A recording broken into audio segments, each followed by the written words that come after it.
नमस्कार मित्रांनो, मी आहे तुमचा मित्र अभिजित. तर आज सकाळी 6:30 वाजता माझ्या बहिणीने मला एक व्हिडिओ पाठवला होता अनंत पिंपळकरांचा. तर त्यामध्ये त्यांनी त्यांचा साईचा अनुभव सांगितला होता आणि तो व्हिडिओ बघितल्यानंतर माझ्या आयुष्यातली फार मोठी घटना मला आठवली. 2008 2008 हे साल असं आहे की ज्यामध्ये मला हा अनुभव आला आणि इथून माझं आयुष्य बदललं. तर 2008 मध्ये मी माझं जुनं घर पाडून मला तिथं नवीन घर बांधण्यासाठी मी तयारी केली. माझ्याकडे पैसे जास्त नव्हते, त्यामुळे जागेवर लोन काढून मला ते घर बांधायचं होतं. माझ्याकडे जेवढी काही सेव्हिंग होती तेवढी सगळी मी सेव्हिंग वापरली, घर बांधकाम सुरू केलं. इन द मीन टाइम आम्ही ती फाईल बँकेकडे दिली सँक्शन करण्यात लोन. माझ्याकडचं सेव्हिंग, माझ्याकडचं जे सोनं नाणं आहे ते सगळं विकून माझा ग्राउंड फ्लोअरचा फ्लॅट कम्प्लीट झाला. आता आला स्लॅब पहिल्या मजल्याचा. बँक मला नेहमी बोलत होती की 10 दिवसांतर लोन कम्प्लीट होईल, हे डॉक्युमेंट नाहीये, ते डॉक्युमेंट नाहीये. असं करता करता करता गेला 1 महिना, 1.5 महिना आणि माझा आला फर्स्ट फ्लोअरचा स्लॅब. प्लेट सांतरून झाल्या, वासे लावून झाल्या आणि मला कॉन्ट्रॅक्टरने फोन केला आणि सांगितलं की सर, स्लॅबसाठी पैसे द्या, नाहीतर तुम्हाला पर डे 1000 रुपये हा दंड लागेल. त्या मटेरियलचं भाडं 1000 रुपये तुम्हाला द्यावे लागतील. माझ्याकडे 1 रुपयाही नव्हता. आहे ते घर मी पाडून मी जुन्या घरामध्ये, मी भाड्याच्या घरामध्ये राहत होतो. जेव्हा तुम्हाला पैसे पाहिजे असतात ना, तेव्हा तुमच्यासमोर फक्त अंधार अंधार असतो. तुम्हाला माझ्या आजूबाजूला अशी कुणीही व्यक्ती नव्हती की जी मला 2 लाख 3 लाख रुपये पैसे देऊ शकते. 2008 साली कंपनीमध्ये मी कामाला होतो आणि त्यावेळेस गुरुवारी सुट्टी असायची. हे डोक्याला इतकं टेन्शन होतं आणि त्यामध्ये मी माझी टू व्हीलर काढली आणि मी बाहेर पुण्यात निघालो भटकायला. काही मनामध्ये कुठं जायचं, काय जायचं काही माहित नाहीये. मी पुण्यामध्ये गाडी काढून मी निघालो. स्वारगेटच्या इथं लक्ष्मीनारायण टॉकीज आहे, तिथं साईबाबाचं एक मंदिर आहे. तिथून जाताना मला साई मंदिराच्या बाहेर थोडी गर्दी दिसली आणि उत्सुकतेपोटी मी त्या मंदिरामध्ये गेलो. 12-12:30ची आरतीची तयारी चालू होती, त्यामुळे मी थांबलो, आरती घेतली. 1:15 पर्यंत आरती संपली आणि मी परत तिथं एक प्रसाद मिळतो, प्रसादी खाल्ली आणि मी बाहेर आलो. यानंतर जे माझं आयुष्य बदललं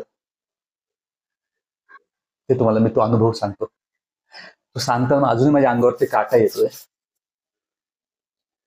दुसऱ्या दिवशी फ्रायडे, मी कंपनीमध्ये गेलो. मला आयसीआयसीआय बँकेतून एक फोन आला की सर, तुम्हाला लोन सँक्शन झालेलं आहे 5 लाखाचं आणि तुम्हाला ते पाहिजे का. मी त्याला विचारलं, अरे बाबा, मला जर का 10,000च्या आतमध्ये पगार आहे तर तुम्हाला 5 लाखाचं लोन कसं काय देऊ शकतोस. म्हटलं, नाही सर, तुमचं अकाउंट चांगलं आहे, तुमचा ट्रान्झॅक्शन चांगलं आहे, तर तुम्हाला ते लोन सँक्शन झालेलं तुम्हाला पाहिजे असेल तर सांगा. माझ्याकडे कुठलाही पर्याय नव्हता. मला फक्त एवढं माहिती होतं की मला पैसे पाहिजे. मी त्याला डॉक्युमेंट विचारले आणि मी त्याला भेटायला गेलो. त्याने मला पुण्यामध्ये संभाजी उद्यान आहे ना, तिथे मला बोलवलं. ते माझ्या साहेबांकडून हाबडे घेतला. माझ्या लॉकरला चेकबुक होतं, पासपोर्ट साईज फोटो होता, हे 2च डॉक्युमेंट त्याला पाहिजे होते आणि मी त्याला भेटायला गेलो. आम्ही भेटलो. मी फॉर्म फिलअप केला, त्याला क्रॉस चेक दिला, एक कॅन्सल चेक दिला आणि एक फोटो दिला. त्याला विचारलं, हे लोन कधी सँक्शन होईल. त्यांनी सांगितलं की सर, 10 दिवसामध्ये हे लोन तुमचं सँक्शन होईल, तुमच्या अकाउंटला डायरेक्ट पैसे येऊन जातील. बघा, माझं घर बांधकाम थांबलेलं आहे. मला 1000 रुपये त्या मटेरियलचं मी त्याला पर डे देतोय. मला कुठूनही पैसा येण्याची शक्यता ही सुतरामी शक्यता नाहीये. मला घर नाहीये राहायला, मी भाड्याच्या घरामध्ये राहतोय. मी तो फॉर्म भरला, घरी आलो. फ्रायडे होता तो. कट टू नेक्स्ट गुरुवार. गुरुवारी मी 1 वाजता जेवण केलं, हात धुतले आणि माझ्या मोबाईलला असा तो मेसेजचा बीप वाजला. जे आपल्या अकाउंटला पैशानंतर बीप वाजतो, तो बीप वाजला. मी मोबाईल घेतला आणि बघितला आणि माझ्या अकाउंटला क्रेडिट झाले होते 4,95,000 रुपये. त्यावेळेस ते पैसे माझ्यासाठी इतके महत्वाचे होते, इतके महत्वाचे होते की त्यांनी माझं आयुष्य बदललं.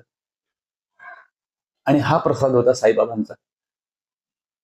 मित्रांनो, कुठूनही कसलीही शक्यता नसताना मला ते पैसे येणे हा निव्वळ योगायोग नव्हे. आणि त्या दिवसापासून मी आजपर्यंत मी मागे वळून नाही बघितलं. जी काय माझी प्रगती झाली, काय झालंय, ते देवाचा हात माझ्या डोक्यावर आहे, त्यामुळेच झाले. मी असा माणूस अजिबात नाहीये की मी गुरुवारी जातो आणि देवासमोर एक एक तास बसतो, मी सोमवार धरतो, गुरुवार धरतो, असं अजिबात नाहीये. फक्त मनातून एकदा सकाळी उठल्यानंतर देवाला नमस्कार करा. साईंचं मला एक वाक्य फार मनाला भावतं, ते म्हणजे सबका मालिक एक. काही लोक साईंची पूजा करतात, काही स्वामींची करतात, काही गजानन महाराजांची करतात. भरपूर धर्म आहेत, भरपूर ते त्यांचे देव आहेत, पण खरंच देव एकच आहे आणि त्याचं आपल्यावरती लक्ष असतं. आणि दुसरी गोष्ट साईबाबांची मला फार, मी ती फॉलो करतो, श्रद्धा आणि सबुरी. जर का तुमच्यामध्ये श्रद्धा असेल, तुमच्या जर का पेशन्स असतील ना, तर तुम्हाला जे पाहिजे त्या आयुष्यात मिळतं.